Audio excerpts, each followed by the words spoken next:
So we put together a great panel of people who were involved in the movie and also folks who study race and politics here in Atlanta to be able to provide some additional context for the movie. I'd like to start in the middle and introduce the co-executive producer of Maynard, Mrs. Wendy Eley Jackson. She is the CEO and chairman of Auburn Avenue Films, a production company specializing in corporate videos, alternative non-scripted programming, and scripted productions for television, film, and video platforms. She is also the daughter-in-law of Maynard Jackson, and her husband, Maynard Jackson III, I think maybe is it back there, right there. So she's a graduate of the University of California, Berkeley, where she received her BA in English Literature. And before starting Auburn Avenue Films, she worked for TriStar Television and TBS. To my immediate right is Dr. Maurice Hobson, who you saw in the documentary. He's Associate Professor of African American Studies at Georgia State. He earned his PhD in history from the University of Illinois at Urbana-Champaign, where he focused on African American history and 20th century U.S. history. He specializes in African American history, 20th century American history, African American studies, oral history, ethnography, urban and rural history, political economy, and popular culture. And he's the author of The Legend of the Black Mecca, Politics and Class in the Making of Modern Atlanta. To my far right is Dr. Teri Platt, who is Associate Professor of Urban Politics and Research Methodology in the Department of Political Science at Clark Atlanta University. She also received her PhD from Clark Atlanta University, and prior to coming home, she was on the faculty at Suffolk University in Boston, Massachusetts. Dr. Platt focuses on American political institutions, research methodology, urban politics, racial and gender politics as well. And her current research questions center around the political implications of demographic shifts in urban areas, land use policies about urban agriculture, and various aspects of race and representation. So please join me in welcoming the panel.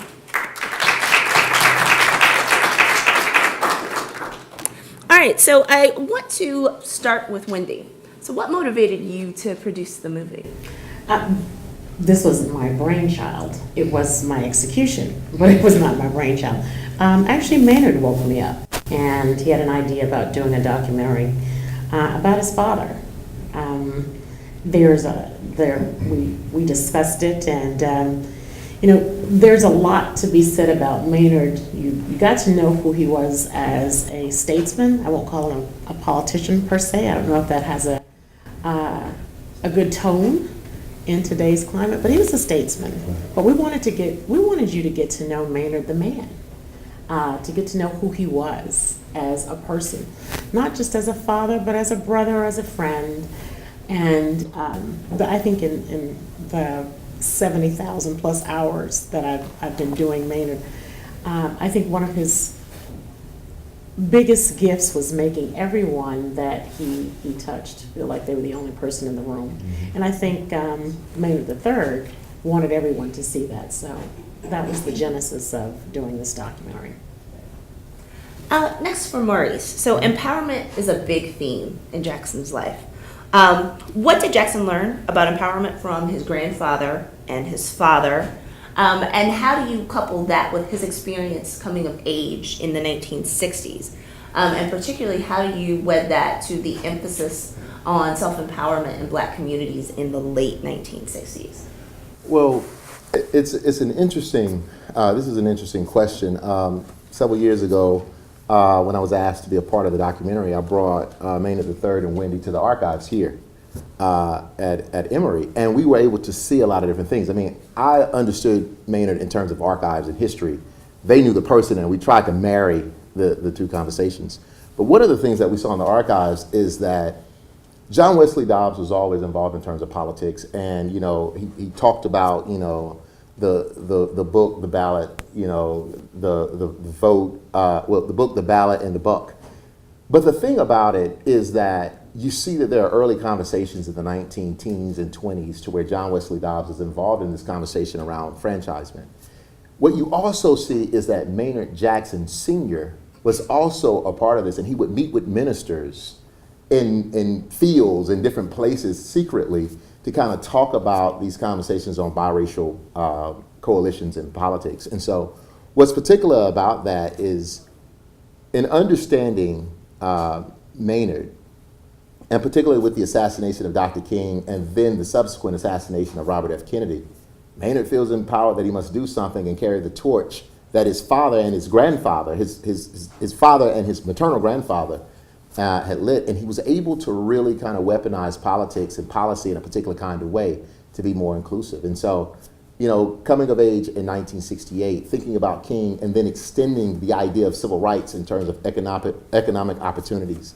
And during during his time as mayor, $8 billion passing through the city and giving 35% of that to minority contractors, i.e. black at that point in time, that's significant. So he extends the civil rights movement by making,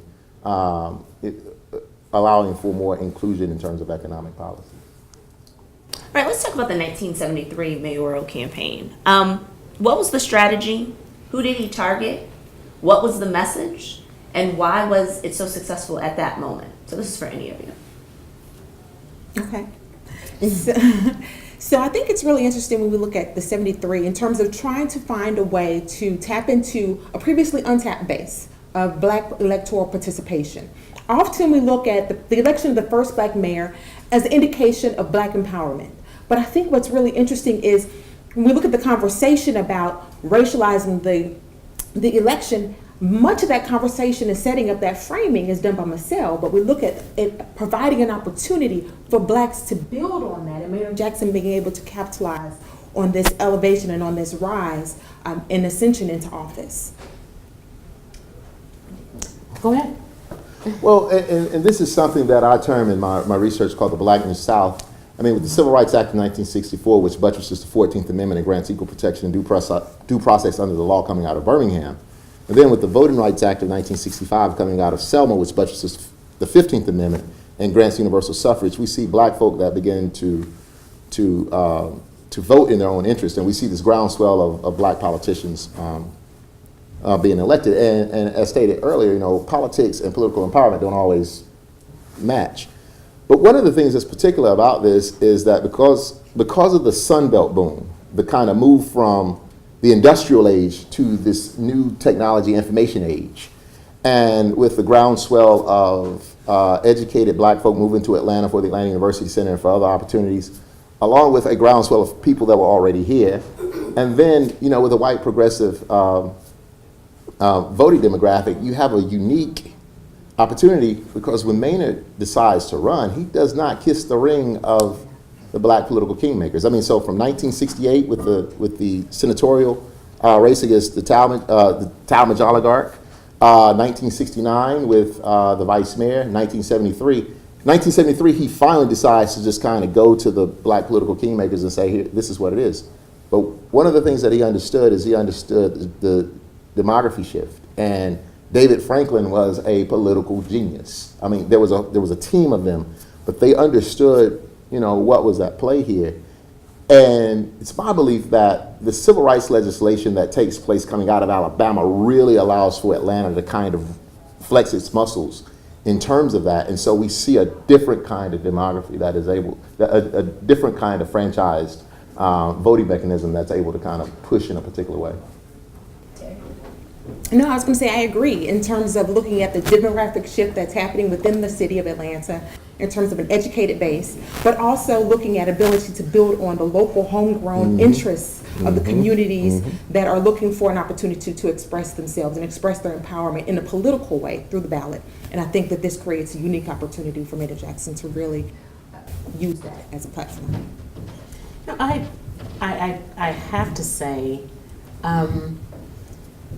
just on a personal side, you know, Maynard, Bunny always talks about how Maynard the man, he would bounce checks.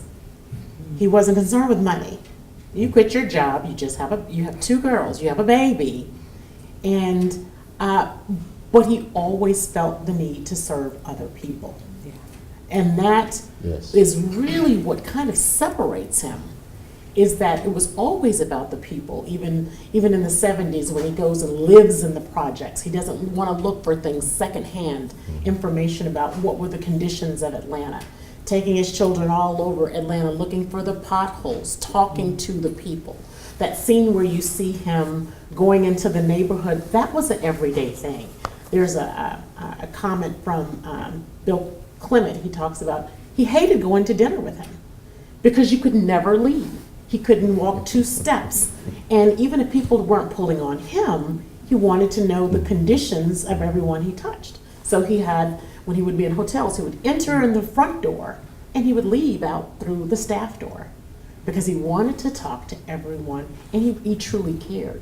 So I think those are some of the things that he realized from Dr. King and those that his grandfather. It was really about the people, and not necessarily, definitely wasn't about him. So I'm going to preface this by saying I'm going to probe later. So we're going to go a little bit deeper. But for now, I just wanted each of you to list what you thought Maynard Jackson's top 3 accomplishments were as mayor. So who wants to start? Economic empowerment. We didn't call it, affirmative action is got a different name now.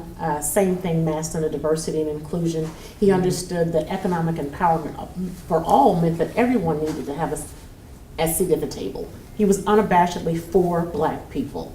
Ted Kennedy told him, you could be the first Black president if you just weren't so Black. But he said, if I don't speak for the Black people, who's going to speak for the Black people?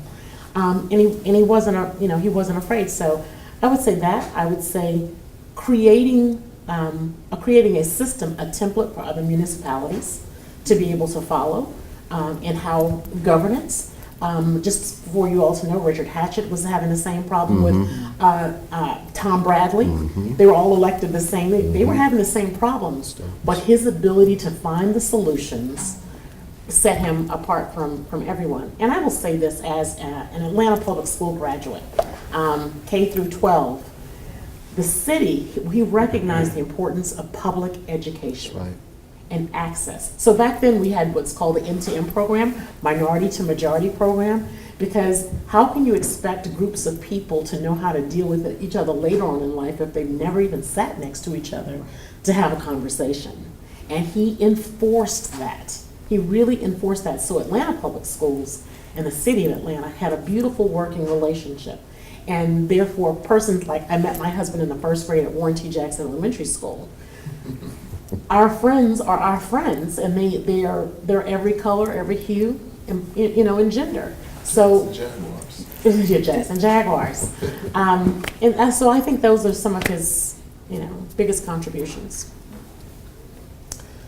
Well, just to add to that, Maynard Jackson's stance on police brutality was one to be emulated throughout urban spaces. It's a very funny story, but one day he says that if a policeman is brutal to anyone in the community, that he said, I will personally prosecute you. And they were fearful of him, not understanding that the mayor can't prosecute. But, the second thing was the creation of the neighborhood planning units, in which he was able to incorporate the development of the city in terms of urban renewal and gentrification, but allow for citizens that lived in the central city who were overwhelmingly Black to be at the table as the city was being developed. And so it would not allow for the displacement of people in the way in which we see it today. And the last thing is, and this is just something to add on it, is the creation of the Bureau of Cultural Affairs. Yes. The creation, which produced the Jazz Festival, but he took 1% of all taxes and he pushed it towards the Bureau of Cultural Affairs and supported experiential art. So it was a groundswell of artists that were already here, grassroots artists. The AUC had already had a very vibrant culture, but youth, talent shows. These are some of the things that Maynard Jackson did, and that spawned what we now understand as the music industry in the city, but also the fact that Atlanta is now this space for film that's partnered with Jimmy Carter's tax incentive. And so those are just 3 different things that Maynard Jackson offered that speaks to his prowess.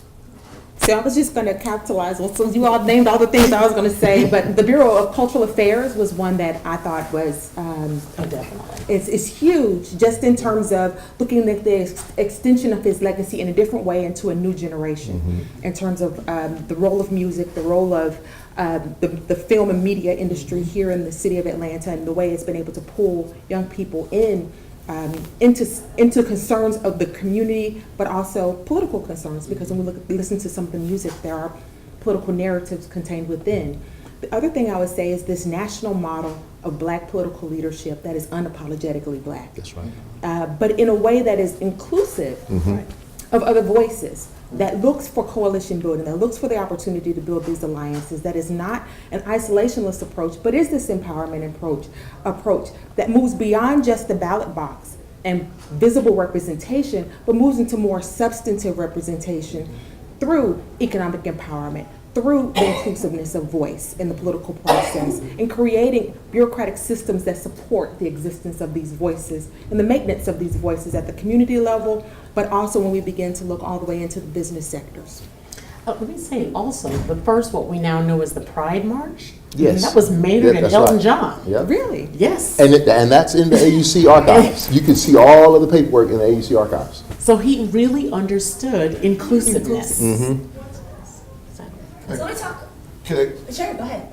I have to mention, it's worth mentioning the dad started the Mayor's Film Commission Right. for Film and Television. He did. In 1992, he conducted an 18-month study on what the economic impact would be to the city of Atlanta as well as to Georgia for television and film. And at that time, in 92, they had seen a $300 million impact.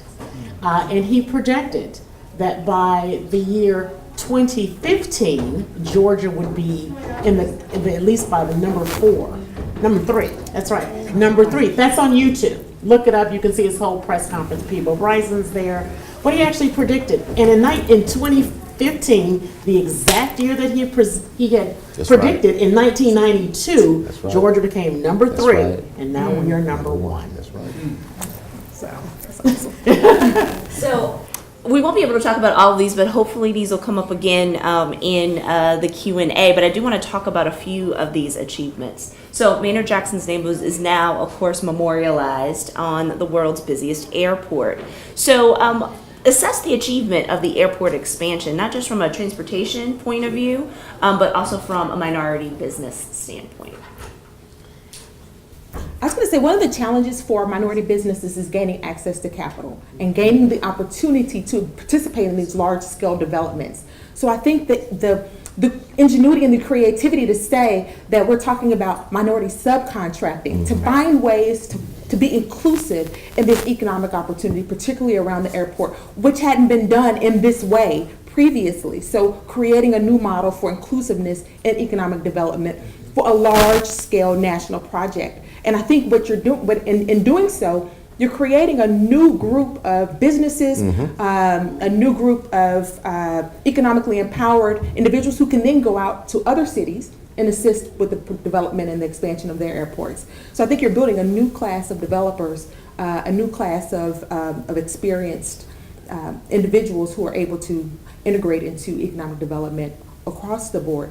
But I think it's notable that when we look at this expansion that is in the South, that it was very intentional and not a haphazard. I learned something new about the reorganization of the highway system, which I did not know. Yeah. And that's something that I'm really fascinated with in looking at transportation, that the foresight and the intentionality, but also the belief that this will be a successful project, that you're going to do this large scale realignment of transportation ways in order to support this development and for it to be an inclusive project overall. And for it to be routed into the political economy of what had always been Atlanta's history in terms of transportation. So I mean, we're talking from steamships, with Fulton County is named for Robert Fulton, to the trains, to now the busiest airport. And so that's always been Atlanta's kind of place. And so the city's political economy is based on transportation, and that is a huge industry. And so Maynard understood that, and he understood how to work that and how to negotiate how to push his hand and how to negotiate with him. I think it's this is not a plug, but a mandate, is that, Maynard mandated have 25% minority participation, right? And if you don't know how ACDBE, which is Airport Concessions Minority Business Enterprise, is set up, you're a prime or you could be a subprime. And what you find is a lot of people, you have to have done it before to be a prime. And what he did was, those that were awarded contracts, he made it so now you need to go out and find other people and train them and keep that moving. But I will say this, in the face of even statewide government pushing him to try to do certain things, Maynard said, you're going to maintain that 25%. Now, the subsequent mayors that have come behind him, it takes, now that airport is generating $70 billion for this region every single year, okay? But is the minority participation still the same? Right. When you are dealing with the B word, which is billions word, it takes leadership to be able to stand up and say, we are going to make sure, continue to make sure that everyone has a seat at the table. That's right. Every leader has not been successful That's right. in doing that. Well, I want to continue on the transportation theme and talk about MARTA.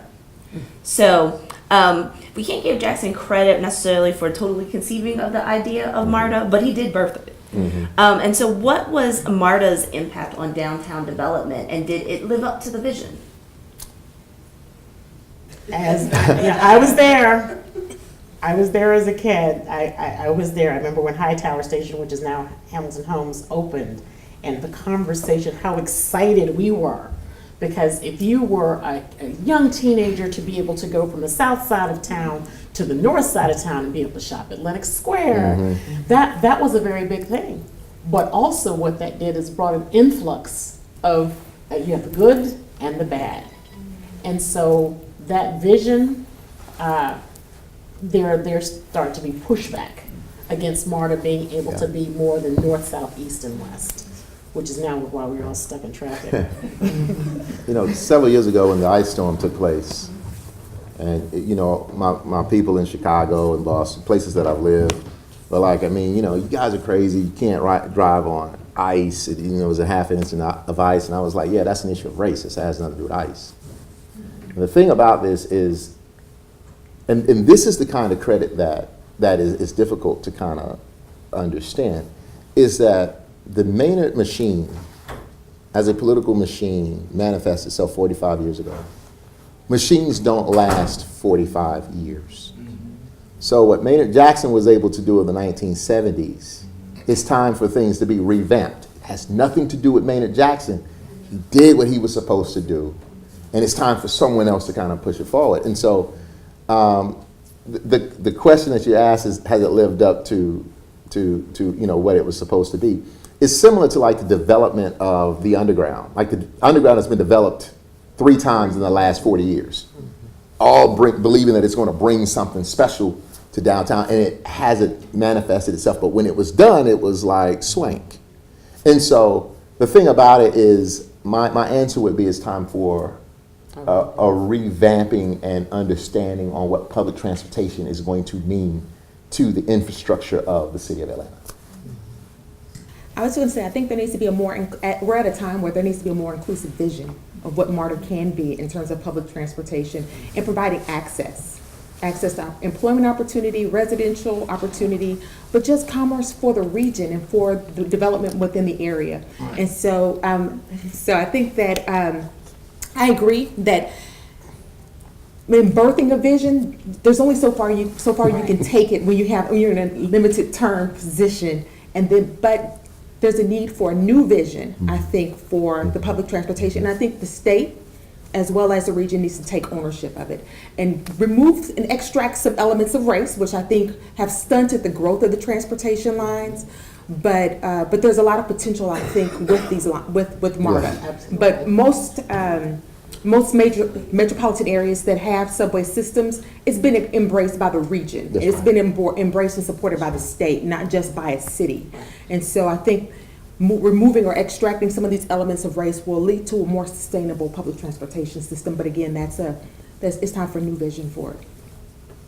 Let's also talk about some of the challenges or perhaps critiques of the Jackson administration. So I'll start with Teri. There's some people that say that the Jackson administration was good for only certain types of blacks, those who are well-educated and affluent and who stood ready to benefit from affirmative action the moment that the programs started. Do you think that's a fair assessment?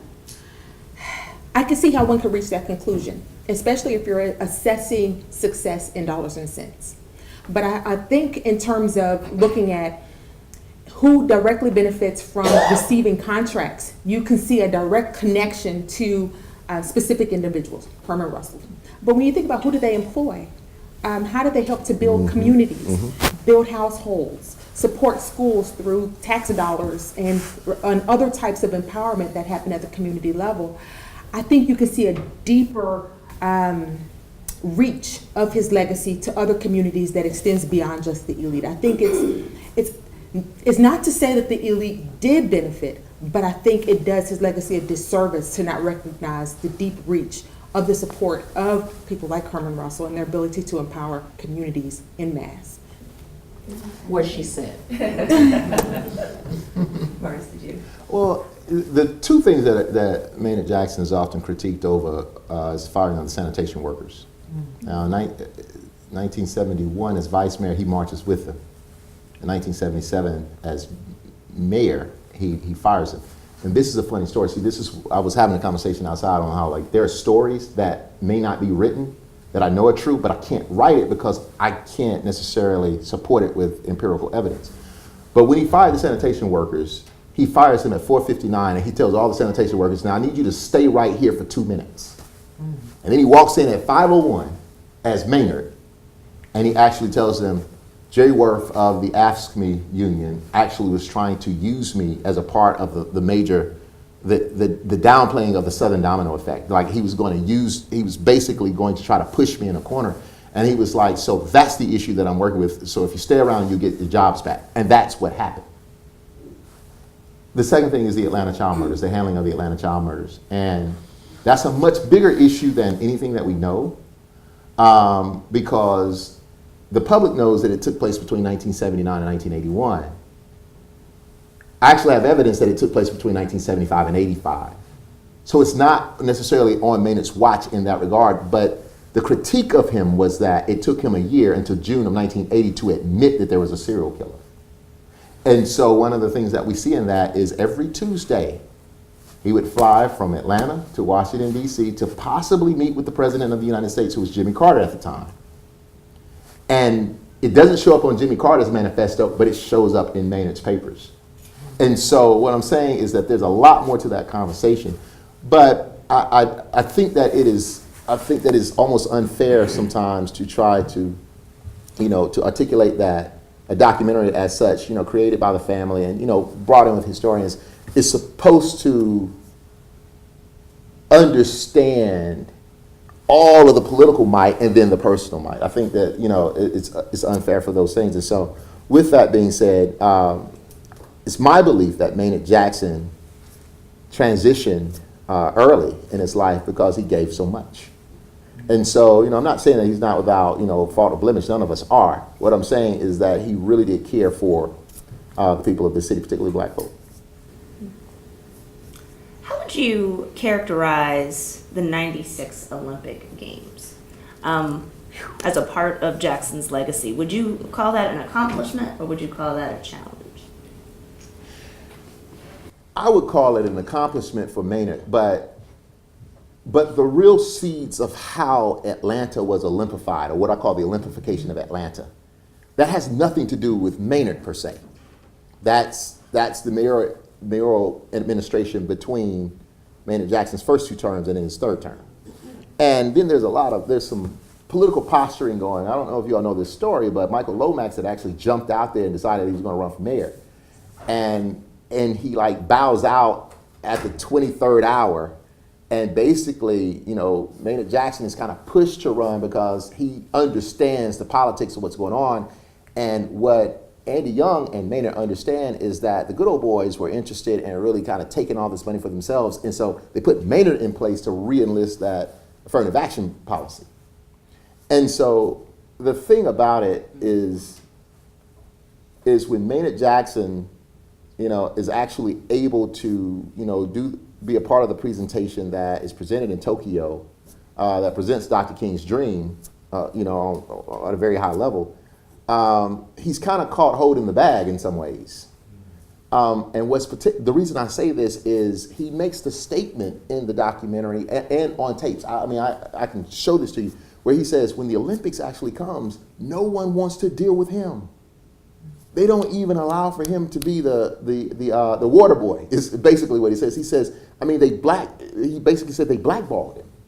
And so he was dealing with the hand that he was dealt, particularly coming out of the 80s with the rise of, Reaganomics and post-industrial conditioning, crack cocaine, and the AIDS epidemic, and how Ronald Reagan had taken all the money out of cities. And so this is really a conversation around how American capitalism actually exploits people of color in a lot of ways, and politicians who may just so happen to be black have to deal in that world. Any other? I was going to say, I agree. I think it's a mixed bag in terms of, it is a win for the city, for any city, to be selected for the Olympics in terms of bringing international attention to the city. But I think it's also a challenge because of the costs to the communities, in terms of to Olympify a city. I was actually a Spelman at the time. And so it was really interesting to look at the city and how it just changed, the new laws, the new policies, the efforts to sanitize and clean the city in order to prepare it to be palatable and receptive to the international arena, to the international world. And so, I wouldn't necessarily put that at the feet of Maynard Jackson. I think that is a part of the process of receiving the Olympics. It's a part of the capitalistic structure and system and exploitation associated with hosting the Olympic Games. But I do think when we look at efforts to try to empower black community, black residents, I remember his effort to get the Atlanta University Center schools to be recipients of some of the spoils in the games, to make sure that black communities were not sanitized, but were preserved in many ways, so that we can have this historical preservation and showcase it to the world, but then also keep some of these communities intact. And so I think there was an intentional effort on his part to do what he could, recognizing the exploitative nature of the Olympic machine. And so I think it was a win in many ways in terms of presenting the city and representing some of his legacy in a different time, in a different day, in a very globalized, exploitative arena. And so it's a win and a loss. What they said. So I want to ask Maurice and Teri to flesh out a little bit more the differences between Jackson's first 2 terms as mayor and his last term as mayor. So they talk a little bit about it in the documentary, but what were the policy differences in addition to sort of what his reaction was and sort of, how he felt? We got some of that from the movie. You want to go? Well, as stated, there were 5 things that Maynard Jackson that were seen as major accomplishments of affirmative action, police brutality, the expansion of MARTA, the airport, so that's part of the affirmative action, the neighborhood planning units, and then there were 2 critiques of the sanitation workers and the Atlanta child murders. But the 1980s was an interesting period in the city of Atlanta. And one of the ways in which we see the brilliance in terms of Maynard Jackson is he personally escorts Andrew Young to be mayor. And the story is Susie Laborde, who's one of the neighborhood planning unit captains, basically gets Andrew Young in a room and says, "Listen, we made you, so if you can't do it for us, then you're not worth a dime." But what's particular about this is one of the things about Ambassador Young is his role as UN ambassador was to present American capitalism disguised as Dr. King's dream to the third world in terms of the black world to stave off the communists, the Soviets. So this is Cold War posturing at its highest. And as a result of this, what Maynard understood was that the pendulum was about to swing hard to the right. And with Ronald Reagan coming into office and the removal of about 75 to 80% of all federal funding out of cities, what then has to happen is Andrew Young's connections in terms of him being UN ambassador, he has to get international investors to invest in the city to shore up the money that had been taken out by the Reagan administration. And what happens with this is of course, we've talked about, Reaganomics and joblessness. We talked about the shift in education in terms of industrial education, but the removal of factories, so it's post-industrial conditioning. You got this new information age, so this STEM age that by and large, black and brown people are not educated to be a part of, and so we see jobless rates that are, through the roof. You have the AIDS epidemic, and then you have crack cocaine, and with crack cocaine, you have serious public safety issues in terms of the Haitian Zopound and the Jamaican posses from South Florida with trafficking cocaine are getting into turf wars with the Atlanta hustlers. We have conversations around hollow point bullets versus sidewaters because, crack cocaine, when someone is high, that makes them that makes them numb to pain. And so you have these public safety issues. You have violence that is out the wahoo. In 1990, I think Atlanta was the most violent city in the United States with 16,097 violent crimes. That's the year that it wins the Olympics. And so with this, you have the militarization of the police, the Red Dogs. You also have $1 trillion that's taken from public education that is routed to a war on drugs. And so you have the failure of a generation of black and brown children. You have the school to prison pipeline that's been created.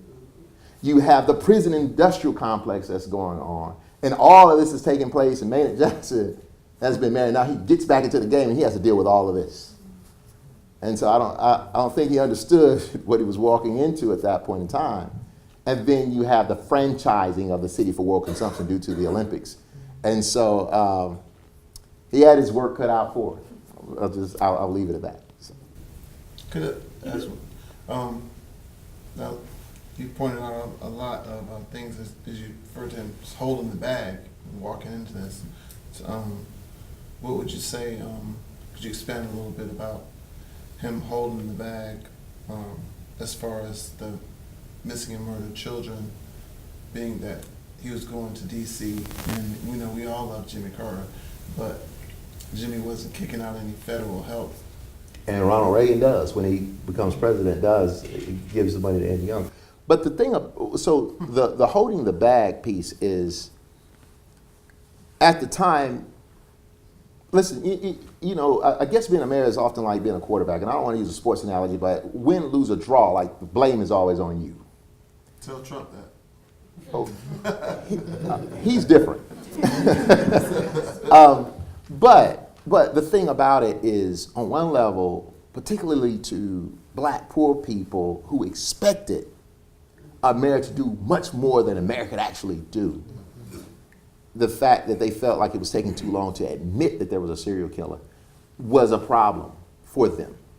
And then the second thing is City Hall, and whether or not he did it or not, whether or not your father did it or not, City Hall comes out and deems these children as hustlers and runaways. So it pathologizes black children.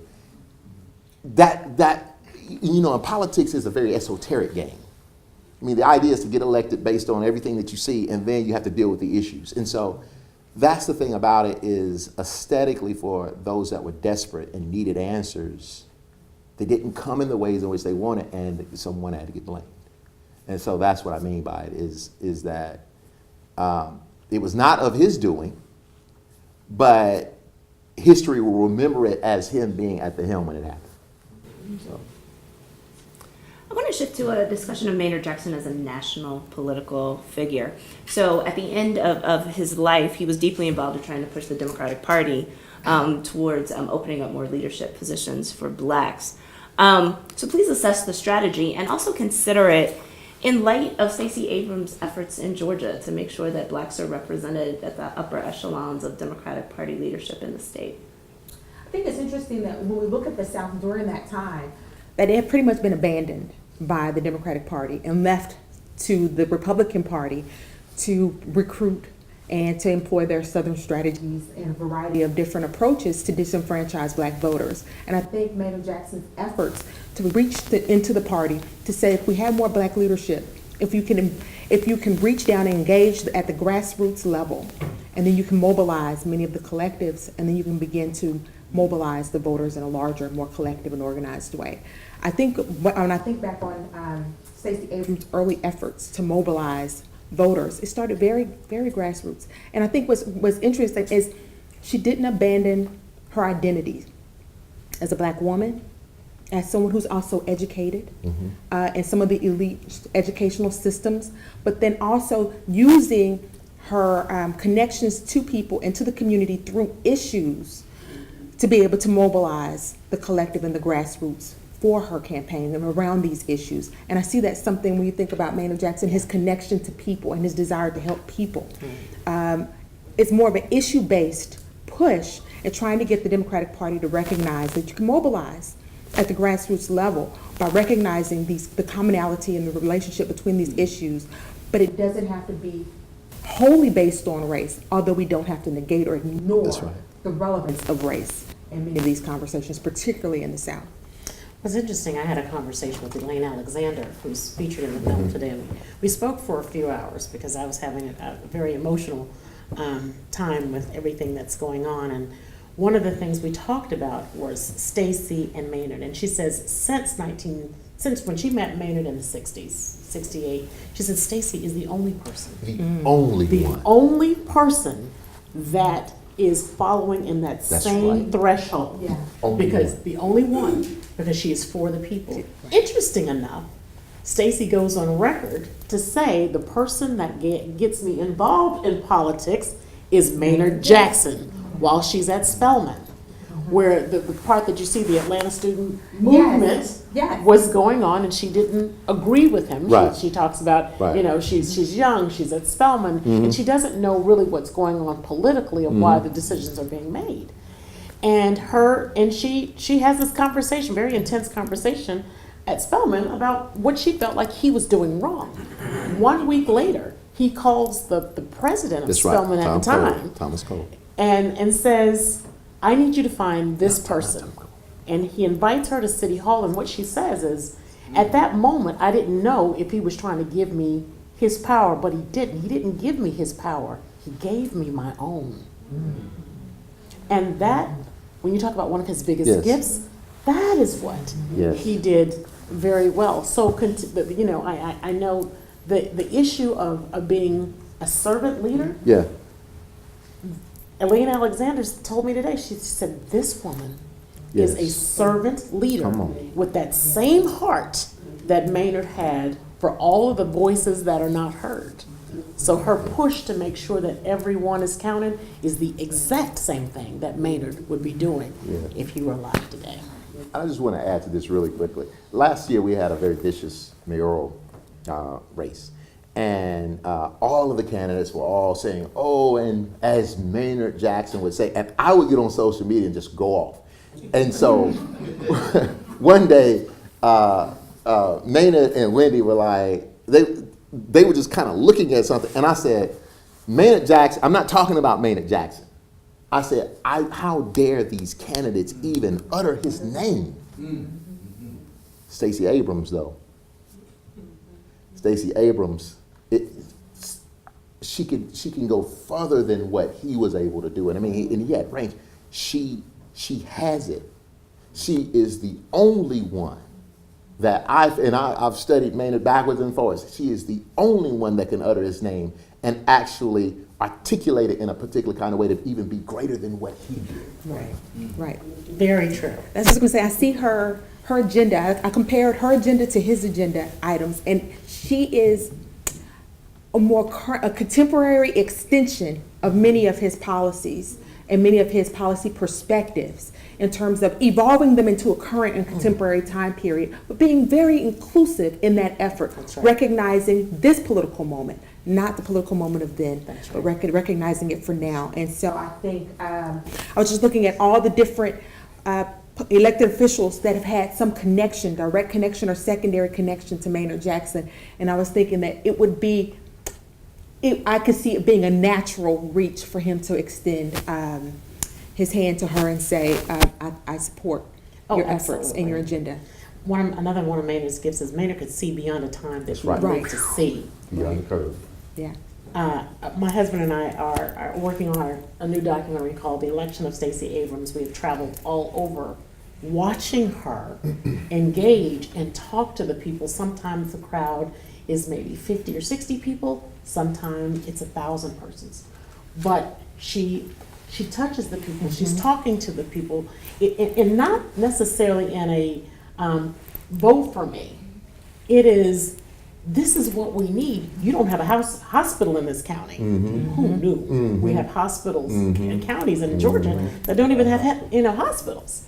And watching her be a servant leader, and then getting the affirmation of that today by Elaine Alexander, who had been with Maynard since '68, said to me, no matter what the outcome of this is, Maynard didn't get elected the first time, but when he came back that second time, it will become the force that would change municipalities in the entire country. That's right. So, I was going to say, I just think you can't really challenge the authenticity. And I think that's something that with Maynard Jackson, he was very authentic and cared about the people.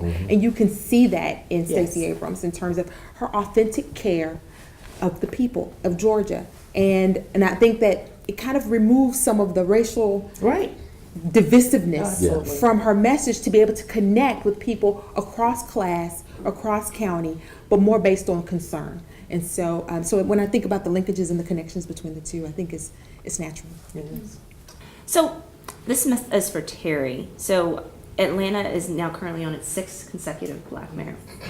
But for the last decade, there have been analysts who have openly speculated about the time when, not if, Atlanta elects its first non-Black mayor since Sam Massell. How can Jackson serve as an inspiration to those mayors, and what lessons could non-co-ethnic mayors learn from his experience?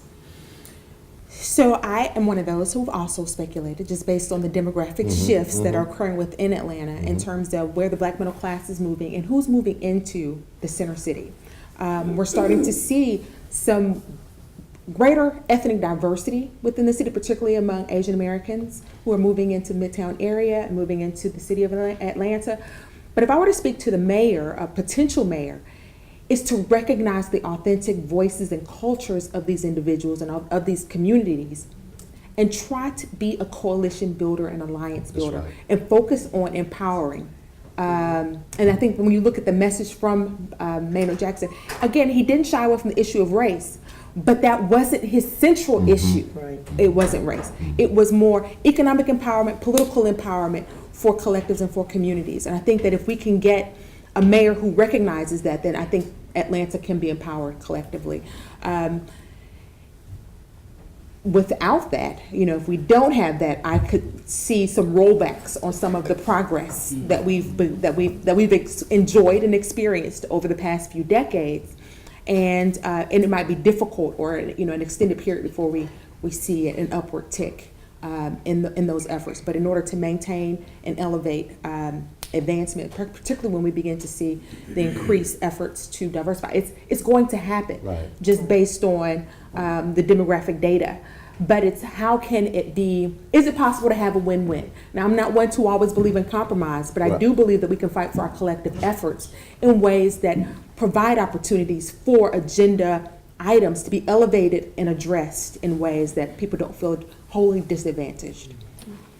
So this question is for Wendy. Is there anything that was left out of the documentary that would be really important or really interesting to share? Well,